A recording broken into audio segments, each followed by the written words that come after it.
So here we have our Acer laptop that is not turning on. However, it is already connected into power supply. When I click the power button, it's not turning on. Okay, so here's what are we going to do. First, remove the battery. So how are we going to remove the battery?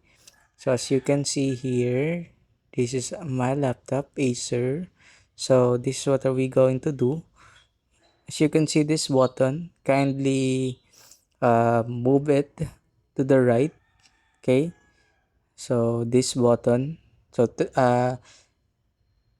just remove it, okay, or just move it to the right, and then after that it will unlock your battery.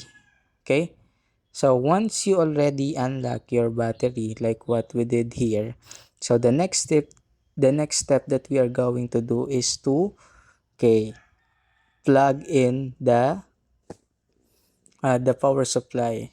Okay, so here's what are we going to do.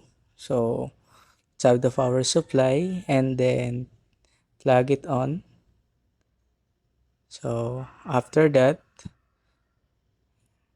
so once we already plug in the power supply, let's open our laptop.